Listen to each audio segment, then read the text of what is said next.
Praise the lord. Good morning. ప్రభువైన యేసుక్రీస్తు శుభనామంలో మీ అందరికీ వందనములు. చిన్న ప్రార్థనతో ఈరోజు దేవుని వాగ్దానాన్ని సుసంతరించుకుందామా? పరిశుద్ధుడైన మా తండ్రి, నీ ఘనమైన శ్రేష్టమైన నామాన్ని బట్టి మీకు వందనాలు ప్రభువా. ఉదయకాల సమయంలో తండ్రి మా అందరితో మాట్లాడండి ప్రభువా.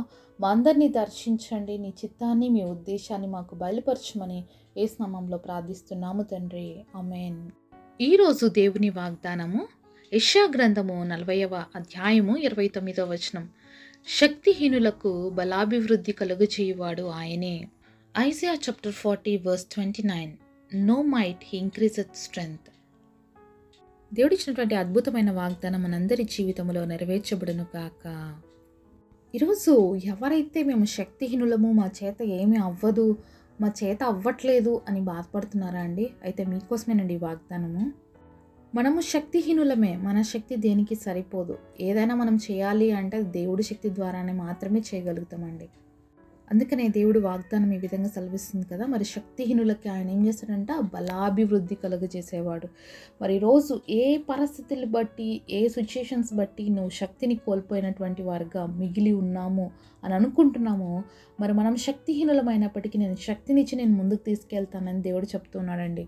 అది ఏ పరిస్థితి అయినా కావచ్చు, ఏ ఇబ్బంది అయినా కావచ్చు, లేకపోతే ఏ అనారోగ్యమైనా కావచ్చు, ఏ మానసిక ఒత్తిడైనా కావచ్చు, ఏది ఏమైనప్పటికీ కూడా దేవుడు నువ్వు ఎక్కడైతే ల్యాకింగ్గా ఉన్నావో, శక్తి లేదు అని బాధపడుతున్నావో, ఆ పరిస్థితులన్నిట్లో కూడా నేనున్నాను, నీకు శక్తిని ఇస్తాను, నీకు బలాన్ని ఇస్తాను, నువ్వు ముందుకు వెళ్ళు అని దేవుడు చెప్తున్నాడండి. మరి నీ జీవితంలో ఈరోజు అలాంటి ఏదైనా ఒక పరిస్థితి ఉందా? నువ్వు దీన్ని చేయలేవు, నీ వల్ల అవ్వదు, నీ శక్తి సరిపోదు అని నిన్ను ఛాలెంజింగ్గా చేస్తూ నేను ఇబ్బంది పడుతున్న ఏ పరిస్థితితో అయినా ఈరోజు నువ్వు చెప్పు, నేను కాదు, నాకు ఇచ్చేటువంటి దేవుని శక్తిని బట్టి నేను ఏ కార్యమైనా చేయగలుగుతానని. ఇంకా నీ దేవుడు వాక్యం ఈ విధంగా సెలవిస్తుంది. శక్తి చేతనైనా బలము చేతనైనా కాదు, కానీ దేవుడి యొక్క మరి ఆత్మ ద్వారానే ప్రతి కార్యం మన జీవితాల్లో జరుగుతుందండి. మనందరికి బాగా తెలుసండి, అబ్రహాము విశ్వాసులకు తండ్రి అని. మరి అలాంటి తండ్రికి ఉన్నటువంటి కుమారుడు ఇస్సాకు. ఇస్సాకు కూడా దేవుడి సన్నిధిలో చాలా బలంగా ఉన్నాడు, అలాగే ప్రార్థనాపరుడుగా ఉన్నాడు. ఎందుకంటే చిన్నప్పటి నుంచే వాళ్ళ తండ్రిలో ఉన్నటువంటి ఆ విశ్వాసం అనేది మరి ఇస్సాకులో కూడా వచ్చింది అని చెప్పడానికి ఏమాత్రము కూడా తక్కువ కాదండి. ఎందుకంటే మరి దేవుడికి బలిగా అర్పించబడాలన్నప్పుడు వాళ్ళ నాన్న కట్టేసి ఆ బలిపీఠం మీద పెడుతున్నప్పటికీ పారిపోకుండా మౌనంగా ఉన్నాడు. కాబట్టి ఆ బిడ్డను దేవుడు ఎంత గొప్పగా ఆశీర్వదించాడు. మరి ఇస్సాకుకి వివాహం చేయాల్సి నా సమయం వచ్చినప్పుడు మరి ఇస్సాకు వయసు ఎంత తెలుసా? మరి 40 సంవత్సరాలు. అంతవరకు కూడా వివాహం చేసుకోలేదు. ఇప్పట్లో 40 సంవత్సరాలు అంటేనే అబ్బా అనేస్తున్నాం, కానీ అప్పట్లోనే ఇస్సాకుకి ఎంత? 40 సంవత్సరాలు అండి. అయితే దేవుడి చిత్తం కోసం ఓపికగా కనిపెట్టినటువంటి వ్యక్తి వివాహం కోసం. అలాగే ఈరోజు మనం కూడా వివాహ విషయంలో తొందరపడక, వివాహ విషయంలో తొందరపాటు లేకుండా దేవుడి కార్యాల కోసం, దేవుడి చిత్తం కోసం కనిపెట్టవలసిన వారుగా ఉన్నాము అని దేవుడు వాక్యం సెలవిస్తుంది. మరి ఇస్సాకుకి సంబంధం చూడడానికి అబ్రహాము తన ఇంట్లో ఉన్నటువంటి ఒక సేవకుని పంపించినప్పుడు దేవుడు ఎంత అద్భుతంగా మరి రెబెకా వాళ్ళ ఫ్యామిలీని కూడా అక్కడ దేవుడే కన్విన్స్ చేసి మరి రెబెకాని మరి ఈ ప్రాంతంలోకి, అబ్రహాం ఉన్నటువంటి ప్రాంతంలోకి పంపించే విధంగా చేశాడండి. అదంతా కూడా ఒక గొప్ప దేవుడి ప్రణాళికలో వాళ్ళ వివాహం జరిగింది. ఒకసారి మనము ఆదికాండము 24వ అధ్యాయము 50వ వచనం చూసినట్లయితే, లాబానును బెతూయేలును ఇది యెహోవా వలన కలిగిన కార్యం, మేమైతే అవునని కానీ కాదని కానీ చెప్పజాలం. ఇక్కడ రిబ్కా వాళ్ళ యొక్క అన్న మాట్లాడుతున్న మాట అనమాట.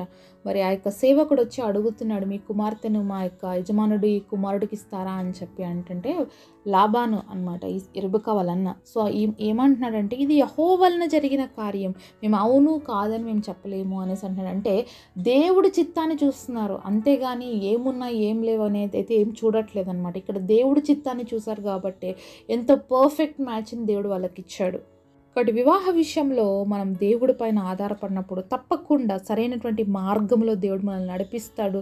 అలాగే దైవ చిత్తానుసారమైన వివాహాన్ని దేవుడే జరిపిస్తాడు. మరి వివాహ విషయంలో కూడా దేవుడి సన్నిధిలో అనేక రోజులు ఇస్సాకు కనిపెట్టాడండి. సరే వివాహం అయిపోయింది అనుకుంటే ఇప్పుడు పిల్లల విషయంలో మళ్ళీ ప్రాబ్లం వచ్చింది ఇస్సాకుకి. పిల్లల విషయంలో కూడా మరి వాళ్ళు ఎన్నో ఇబ్బందులు ఎదుర్కొన్నారు. మళ్ళీ దేవుడి సన్నిధిలో మరి ఇస్సాకు ప్రార్థన చేస్తున్నాడు. ఇంకొక విషయం చూపించాలండి మీకు ఇక్కడ. ఆదికాండం 24వ అధ్యాయము 63వ వచనము. సాయంకాలమున ఇస్సాకు పొలములో ధ్యానింప బయలువెళ్ళి కన్నులెత్తి చూచినప్పుడు ఒంటెలు వచ్చుండెను. ఇస్సాకు ప్రార్థనాపరుడు అని చెప్పడానికి వచనం చూపిస్తున్నానండి. ఎందుకంటే ఇస్సాకు సాయంత్రం ఏం చేశాడంటే పొలంలోకి వెళ్ళి ధ్యానించడానికి వెళ్ళాడు. ఎందుకు వెళ్ళాడు అంటే ధ్యానించడానికి, దేవుడితో ప్రార్థించడానికి, వ్యక్తిగతంగా సమయాన్ని గడపడం కోసం అని చెప్పి వెళ్ళి ప్రార్థనలో ఉన్నాడు. అప్పుడే మరి రెబెకా వంటల మీద నుంచి వస్తూ ఉన్నారు. అలాగే ఆదికాండము 25వ అధ్యాయము 21వ వచనంలో చూసినట్లయితే, ఇస్సాకు భార్య గొడ్రాలు గనుక అతడు ఆమె విషయమై యెహోవాను వేడుకొనెను. యెహోవా అతని ప్రార్థన వినెను గనుక అతని భార్య అయిన రిబ్కా గర్భవతి ఆయెను. మరొకసారి చూస్తున్నాం, ఇక్కడ పిల్లలు లేకపోతే మరి ఎవరు ప్రార్థన చేస్తున్నట్లుగా చూస్తున్నాము. ఇస్సాకు ప్రార్థన చేస్తున్నాడు దేవుడి సన్నిధిలో. దేవుడు ఆలకించలేదా? ఆలకించినాడా? ఆలకించాడు. ఆలకించి ఏం చేసినాడు? గర్భఫలాన్ని ఇచ్చాడు అని చూస్తున్నాము. వివాహం కాకముందు కూడా పొలంలోకి వెళ్ళి ప్రార్థించేవాడు. వివాహం అయిన తర్వాత కూడా ఏ విషయం కోసమైనా కూడా ప్రార్థించే వ్యక్తి అనేది తెలుస్తుంది అనమాట. పిల్లల గురించి కూడా ఇతనే ప్రార్థన చేస్తున్నట్లుగా మనం చూస్తున్నాము. అలాగే ఆదికాండము 26వ అధ్యాయం 12వ వచనంలో చూసినట్లయితే, ఇస్సాకు ఆ దేశమందున్న వాడై విత్తనము వేసి ఆ సంవత్సరం 100 ఫలం పొందెను. యెహోవా అతన్ని ఆశీర్వదించెను గనుక ఆ మనుషుడు గొప్పవాడాయెను. ఆదికాండం 26:1 కూడా చూద్దాము. అబ్రహాము దినముల్లో వచ్చిన మొదటి కరువు కాక మరి ఒక కరువు ఆ దేశంలో వచ్చినప్పుడు ఇస్సాకు గెరార్లోనున్న ఫిలిస్తీన్ల రాజైన అబీమెలెకు నొద్దకు వెళ్ళెను. మనం 2 వచనాలు చూసామండి. మొదటగా చూసిన వచనం ఏంటంటే, ఇస్సాకు ఆ దేశంలో ఉండి 100 ఫలాన్ని పొందాడు, యెహోవా అతన్ని ఆశీర్వదించాడని చూసాము. అలాగే ఇంకొక వచనం కూడా చూసాము. ఏ రోజుల్లో దేవుడు ఇస్సాకును ఆశీర్వదించాడంటే, అబ్రహాము దినంలో వచ్చినట్టు కరువు కాక మరి ఒక కరువు ఇస్సాకు దినములో కూడా వచ్చింది. అలాంటి సమయంలో ఆ కరువు కాలంలో దేవుడు 100 ఫలాన్ని కోసుకునే విధంగా ఇస్సాకును ఆశీర్వదించాడు. ఇస్సాకు జీవితంలో అన్నీ కూడా దేవుడి పైనే ఆధారపడ్డాడు కాబట్టేనండి ప్రతి విషయంలో దేవుడు అతనికి సఫలత ఇచ్చాడు. వివాహం విషయంలో చూస్తున్నాం, పిల్లల విషయంలో చూస్తున్నాం, అతని యొక్క వృత్తి విషయంలో కూడా చూస్తున్నాం. అంటే ఏదైనా కూడా మన జీవితంలో అసాధ్యంగా మనకు కనిపిస్తున్నప్పుడు మనం మన శక్తి పైన ఆధారపడక దేవుడి శక్తి పైన ఆధారపడే వారిగా మనం ఉన్నట్లయితే అసాధ్యకరమైనటువంటి ప్రతి పరిస్థితిలో దేవుడు సాధ్యపరుస్తాడు అనేది ఇస్సాకు యొక్క జీవితంలో నుంచి మనం నేర్చుకోవాల్సిన పాఠం అండి. ఇస్సాకు గొప్ప ప్రార్థనాపరుడే, వాళ్ళ తండ్రి విశ్వాసులకు తండ్రి. అయినా కూడా వాళ్ళ జీవితంలో ఎన్నో పరిస్థితులు వచ్చాయి, ఎన్నో ఎదుర్కోవాల్సి వచ్చింది. అయినప్పటికీ కూడా ఎక్కడ కూడా నిరాశపడలేదు. వాళ్ళు నమ్ముకున్న దేవుడు ఎంత శక్తివంతుడో వాళ్ళకి తెలుసు కాబట్టి ప్రతి విషయంలో వాళ్ళు ప్రార్థించడం నేర్చుకున్నారు, ప్రార్థించారు కాబట్టి అద్భుతాలు చూసారండి.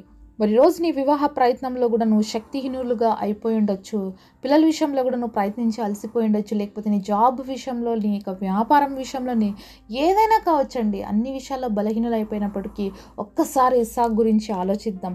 40 సంవత్సరాల తర్వాత అద్భుత రీతిగా దేవుడు వివాహం చేశాడు. గొడ్రాలు అని పిలువబడిన తర్వాత పిల్లల్నిచ్చాడు. కరువు అనేటువంటి పరిస్థితుల్లో సమృద్ధినిచ్చాడు. ఇవన్నీ మనందరి జీవితంలో కూడా చూస్తూ ఉంటాం. ఈ పరిస్థితులు మనందరి జీవితాల్లో కూడా ఉంటూనే ఉంటాయి ఏదో ఒక రకంగా. అయితే ఈ పరిస్థితుల్లో ఈరోజు నీకు కూడా నేను శక్తినిస్తాను, నీకు కూడా బలాన్ని ఇస్తాను, నేను నీతో ఉన్నాను, నువ్వు భయపడొద్దు అని చెప్పి దేవుడు ఈరోజు మనకి వాగ్దానం చేస్తున్నాడండి.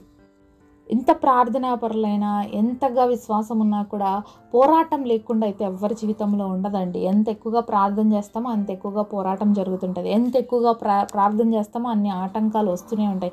అయితే మరి ఇంత పోరాటంలో నేను ఎందుకు ప్రార్థన చేయాలి అంటే, నువ్వు ప్రార్థన చేస్తేనే ఉన్నతమైన కార్యాలు నీ జీవితంలో చూస్తావు, మరి మేలైన కార్యాలు చూస్తావు. ఎందుకంటే మరి ఇస్సాకు జీవితంలో వివాహం ఆలస్యమైంది కానీ యోగ్యమైన భార్యనిచ్చాడు. మరి పిల్లల విషయంలో ఆలస్యమైంది కానీ అద్భుత రీతిగా ఈరోజు మనం చూసినటువంటి ఇశ్రాయేల్ అటువంటి ఆ యొక్క వంశావళి ఇంతవరకు కూడా చూడగలుగుతూ ఉన్నాము. సో ఆలస్యం జరుగుతుందని చెప్పి నిరాశపడక, బాధపడక, ఆలస్యం వెనకల దేవుడు ఉంచినటువంటి ఆశీర్వాదం చాలా గొప్పగా ఉంటుంది అనే విషయాన్ని మనం ఎప్పుడు గుర్తుపెట్టుకోవాలి. అలాగే ప్రార్థిస్తూ ఉండాలి. ప్రతిదీ కూడా మన శక్తి పైన, మనసు శక్తి పైన కాక దేవుడి శక్తి పైన ఆధారపడుతూ మనం ప్రయత్నాలు చేయాలి. ఎందుకంటే మరి ఇస్సాకు యొక్క వివాహంలో వాళ్ళు ప్రార్థన చేస్తున్నారు, ప్రయత్నాలు చేశారు. అలాగే గర్భఫలం విషయంలో కూడా వాళ్ళు ప్రార్థిస్తూ ఉన్నారు, అలాగే వాళ్ళు చేయాల్సిన పనులు చేస్తూ ఉన్నారు. మరి కరువు ప్రాంతంలో, కరువు సమయంలో కూడా వేయాల్సిన పంట అయితే వేశాడు.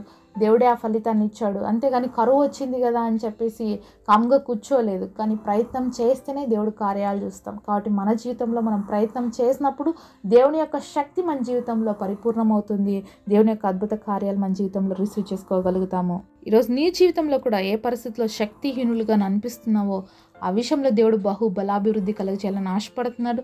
నువ్వు కూడా ఆశించినట్లయితే నాతో పాటు కలిసి ప్రార్థన ఎక్కివిస్తావా?